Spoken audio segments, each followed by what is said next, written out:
You read it twice. I saw the timestamp. Same message, two opens, 30 seconds apart. Nobody reads something twice unless it matters. You read it twice. I saw the timestamp. I sent it at 8. You opened it at 8. Standard, normal, expected response time. Then the red receipt appeared a second time, 30 seconds after the first one. The first red is for understanding. The second red is for something else entirely. The second red is for sitting with it, deciding what it means before you answer. You read it twice. I saw the timestamp. Same message, two opens, 30 seconds apart. Nobody reads something twice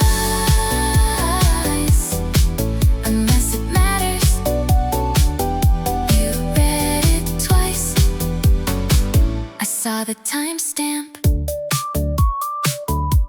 You replied 4 minutes after the second read, which means you sat with it for 4 minutes. A message that took me 11 minutes to write got 4 minutes of quiet consideration back. The first read is for understanding. The second read is for something else entirely. The second read is for sitting with it, deciding what it means before you answer. You read it twice. I saw the timestamp. Same message, two opens, 30 seconds apart. Nobody reads something twice unless it matters. You read it twice. I saw the timestamp.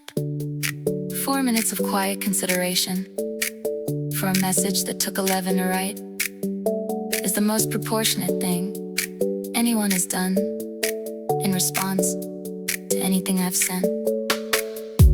The second read, the 4 minutes, the reply that arrived, warm and specific, like you'd actually thought about it, like it actually mattered, which it did. And the timestamp told me, before the reply did, that you already knew that. You read it twice. I saw the timestamp. Same message, two opens, 30 seconds apart. Nobody reads something twice unless it matters. You read it twice. I saw the timestamp. Read it twice. The timestamp.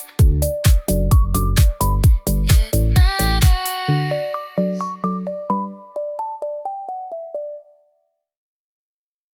Added you to the story without asking. Posted and then immediately sent it to you.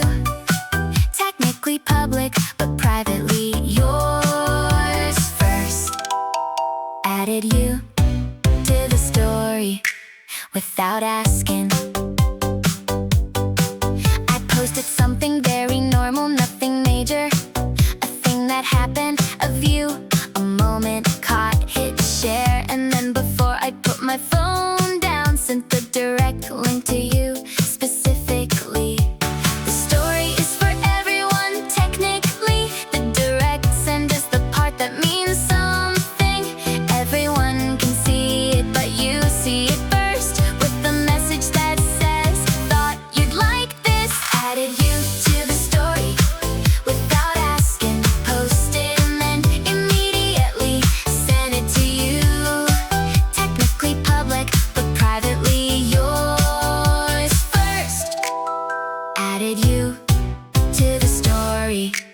without asking.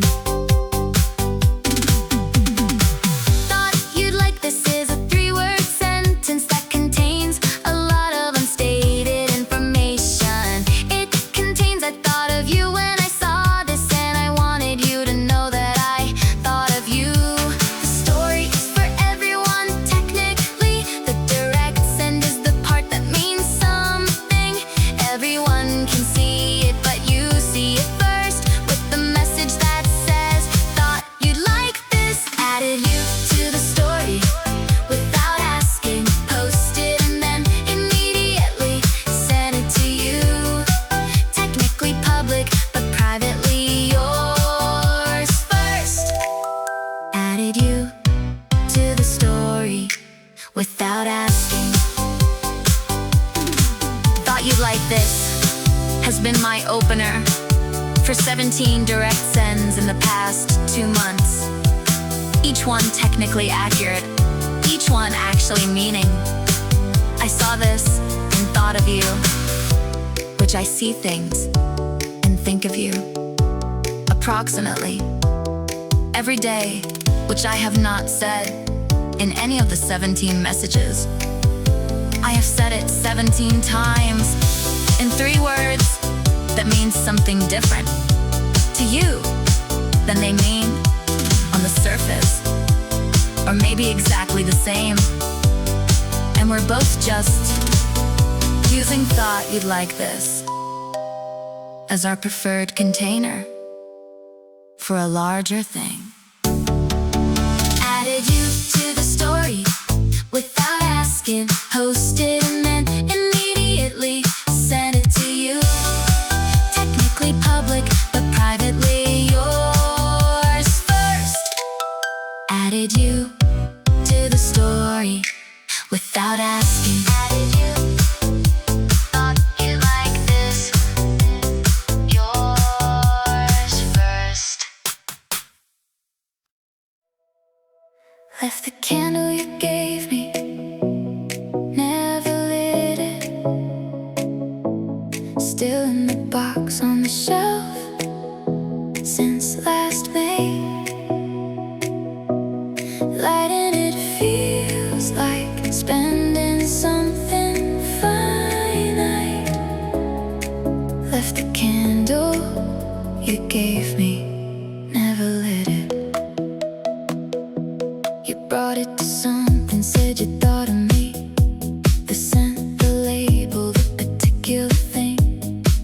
I said thank you, I meant it completely, and put it on the shelf where it has remained.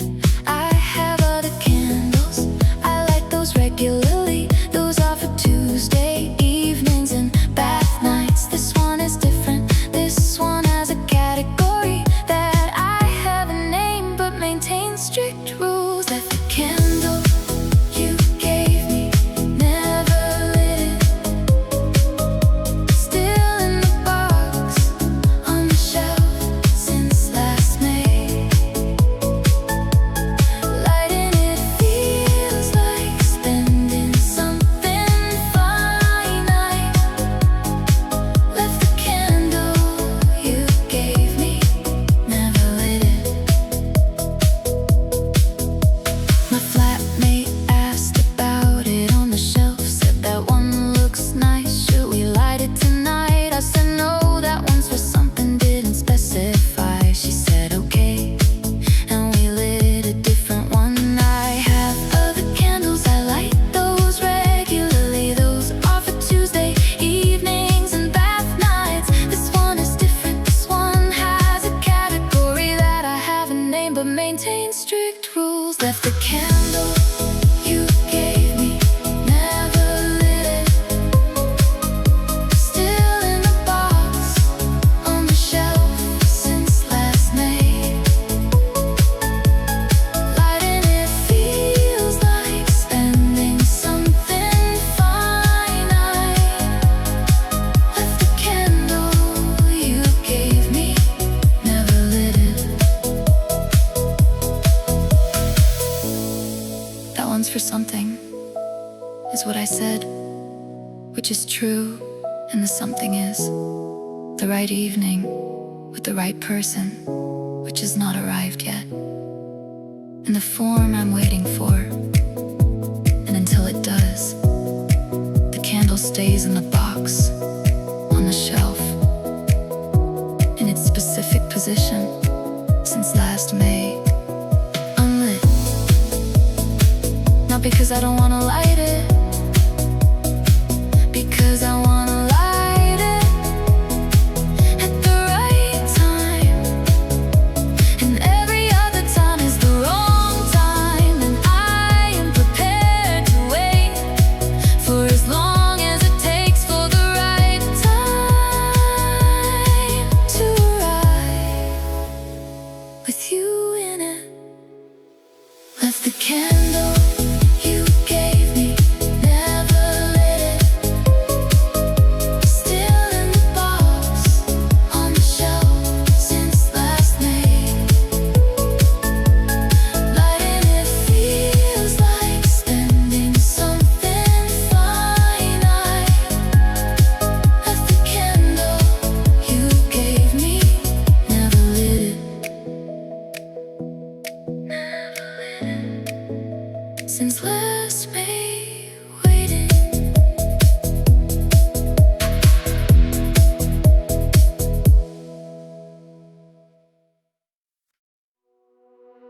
You looked back once and I was already watching. Turned at the door before you left the room. We both knew what the looking back was for. You looked back once and I was already watching. You were leaving, I was staying at the table. Standard end to a standard kind of evening. You reached the door and turned around completely for no practical reason I could identify. Looking back from the door has a specific meaning.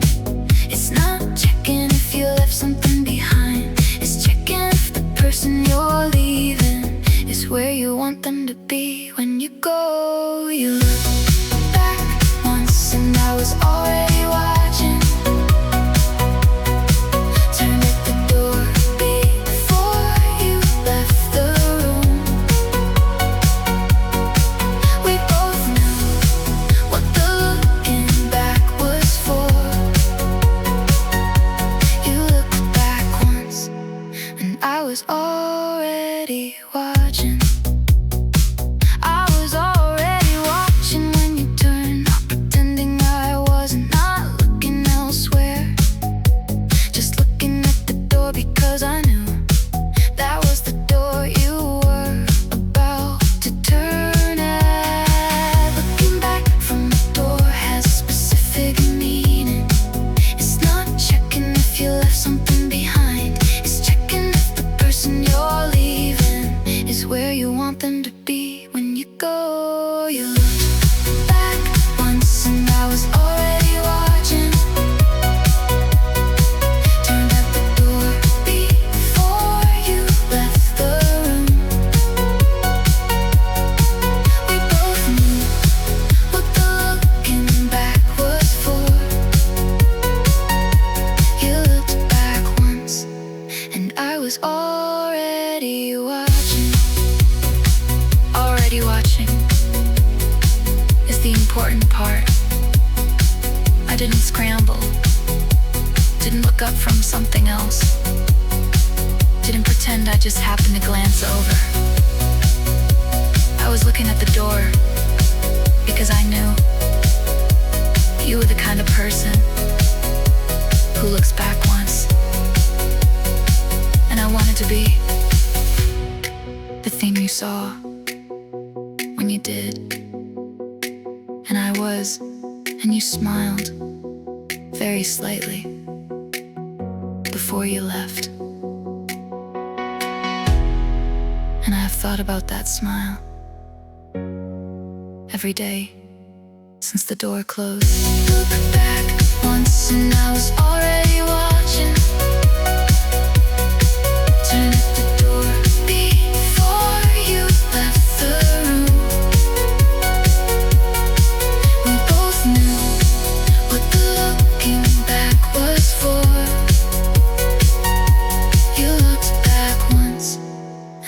was already watching.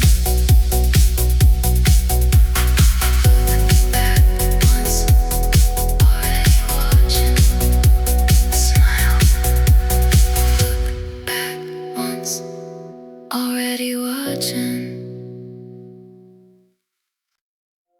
Your number one song is mine now too. Listen to it 40 times to understand. Now I can't hear it without your explanation. Your number one song is mine now too.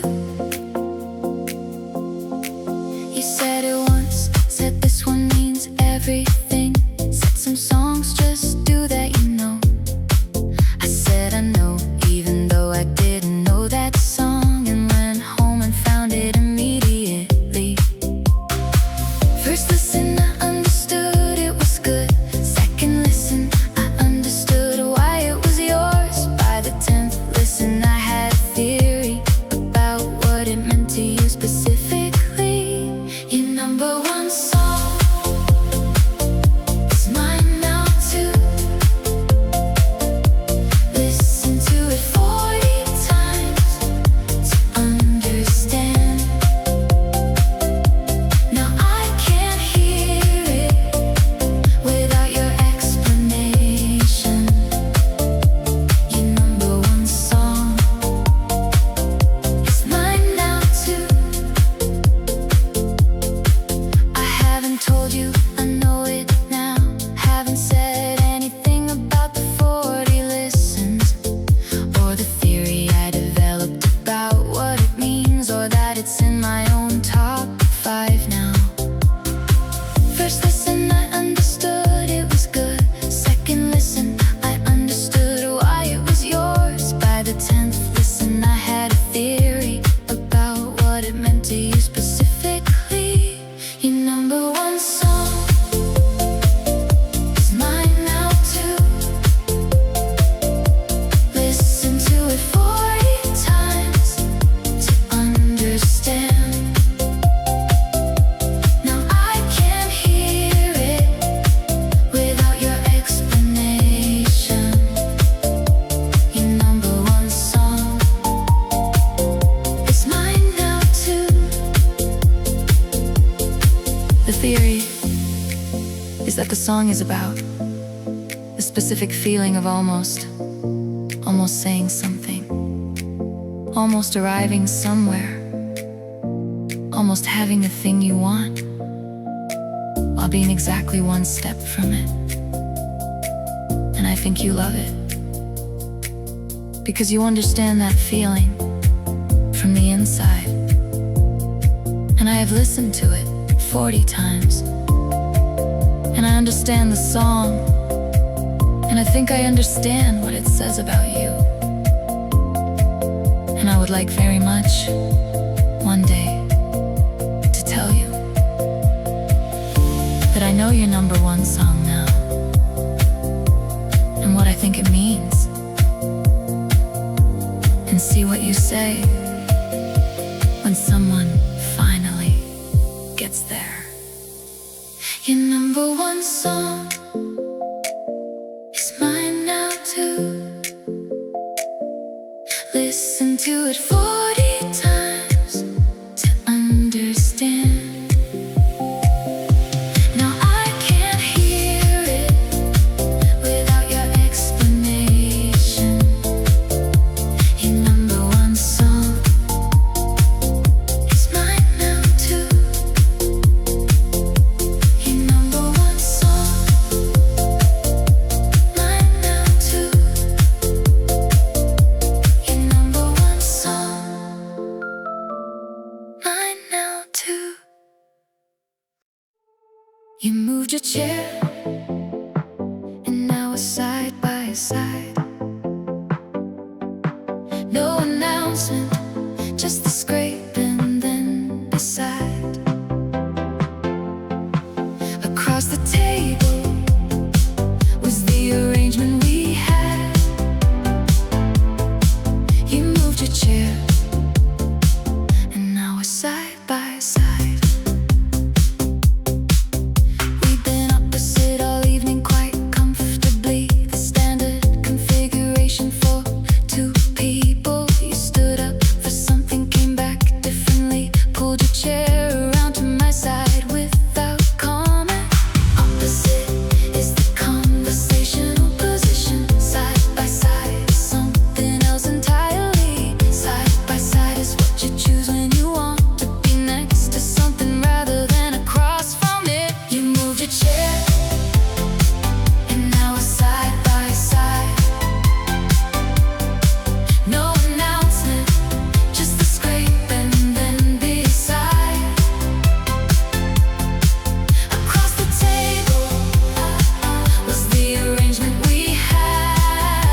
scrape, I was saying the same things. You were saying the same things. But beside changes the acoustics of everything you can feel beside, in a way you can't feel across. And you chose beside without explaining, without asking. Just move the chair and continue the conversation, like beside was the obvious setting for what we were doing. And I think it was, and I think you knew that, and I think that's why you moved the chair. You moved your chair, you moved your chair, and now we're side by side, side by side. No announcement, no, just a scrape and then beside. Across the table was the arrangement we had. You moved your chair, and now we're side by side. Moved your chair, side by side. Moved your chair, side by side. Moved your chair, side by side. You texted during the hard part of my week. Didn't know it was hard, just checked in anyway. One message at the exact right moment. You texted during the hard part of my week. Wednesday was not going particularly well. Nothing dramatic, just the accumulation. The kind of week that wears you down quietly, without a single thing you could point to. I hadn't mentioned it to anyone specifically. It wasn't the kind of thing that needs mentioning. You texted it for on the Wednesday afternoon, just something small, just checking. No reason given. You texted during the hard part of my week. Didn't know it was hard, just checked in anyway. One message at the exact right moment. You texted during the hard part of my week. I replied more honestly than I planned to. Said actually this week has been a bit much. You said tell me 2 words, no punctuation, and I told you and the week got lighter. I hadn't mentioned it to anyone specifically. It wasn't the kind of thing that needs mentioning. You texted at 4 on the Wednesday afternoon, just something small, just checking. No reason given. You texted during the hard part of my week. Didn't know it was hard, just checked in anyway. One message at the exact right moment. You texted during the hard part of my week. Tell me, it's 2 words, no punctuation, that opened everything. And the everything I told you was not dramatic, just a week. And you listened to the week and said that sounds hard, which it was.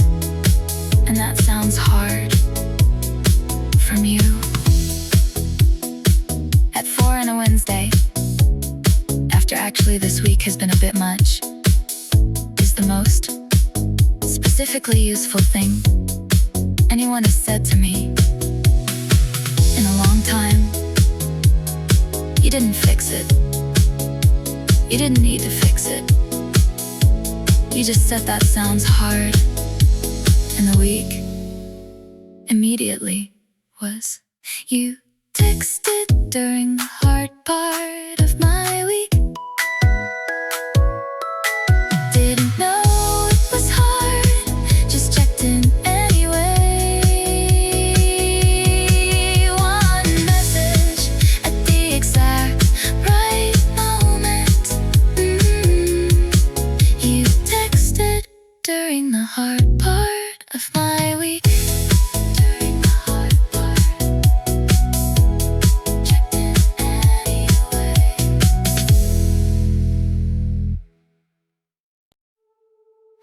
I would choose this again from the beginning.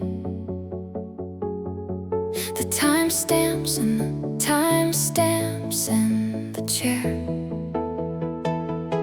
the candle waiting, and the song I learned.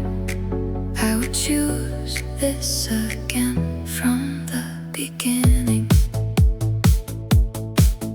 Not because it's been easy or efficient, not because the probably didn't cost me, not because the 40 listens weren't excessive, because all of it led exactly here.